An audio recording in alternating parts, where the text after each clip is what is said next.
Assalamualaikum warahmatullahi wabarakatuh. Perkenalkan, nama saya Masayu Fitraisna ini dari kelas C dengan NIM K100230112. Di sini saya akan menjelaskan tentang refleksi proyek warga negara PWN 4. Berikut merupakan bagian-bagian yang akan saya jelaskan, yaitu yang pertama, relevansi dengan mata kuliah, yang kedua, relevansi dengan program studi, yang ketiga, muatan nilai-nilai Pancasila pada produk, yang keempat, manfaat yang diperoleh, yang kelima, kekurangan dan kelebihan produk yang dihasilkan, yang keenam, saran untuk tugas proyek warga negara.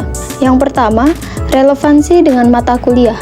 Topik yang dipilih relevan dengan mata kuliah Pancasila, relevan dengan nilai-nilai dari Sila Pancasila dan beberapa perundang-undangan yang terkait dengan topik yang dipilih. Yang kedua yaitu relevansi dengan program studi. Stunting atau kekurangan gizi kronis adalah masalah gizi akibat kekurangan asupan gizi dari makanan yang berlangsung cukup lama. Dampak stunting jangka pendek berupa perkembangan fisik dan mental terganggu, kecerdasan menurun, hingga masalah metabolisme.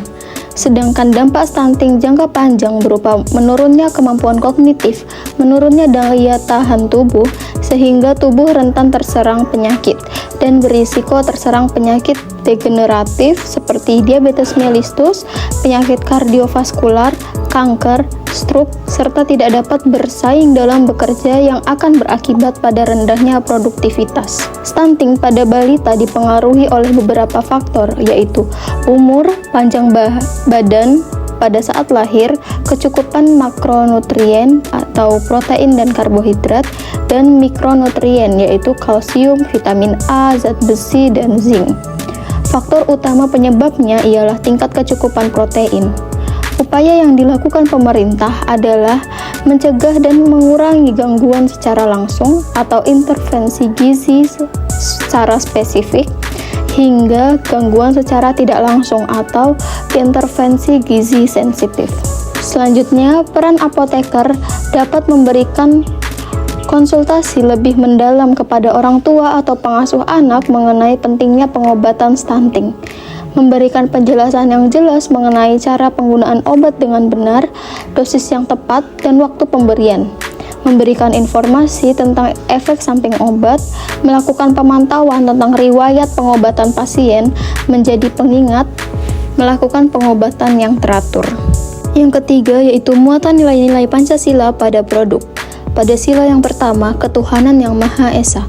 Dalam pelayanan kesehatan, apoteker berupaya untuk mengatasi stunting. Itu merupakan bentuk pengamalan iman untuk mewujudkan kehidupan yang lebih baik bagi generasi mendatang. Sila kedua, kemanusiaan yang adil dan beradab. Stunting merampas hak anak untuk tumbuh kembang secara optimal, sehingga bertentangan dengan nilai kemanusiaan yang adil dan beradab. Maka, peran upaya apoteker untuk melakukan pencegahan dan penanganan stunting merupakan bentuk adanya rasa kemanusiaan terhadap sesama. Sila ketiga yaitu Persatuan Indonesia. Stunting merupakan masalah nasional yang membutuhkan kerjasama seluruh masyarakat. Upaya apoteker dalam meningkatkan kesadaran terhadap stunting merupakan bagian dari usaha bersama dalam menjaga kesehatan masyarakat Indonesia, serta menciptakan kesadaran terhadap pentingnya perawatan kesehatan yang tepat. Sila kelima, keadilan sosial bagi seluruh rakyat Indonesia. Tindakan apoteker berkontribusi pada penciptaan kesempatan yang sama bagi tiap individu untuk mendapatkan informasi dan pengobatan yang sama. Yang keempat yaitu manfaat yang diperoleh.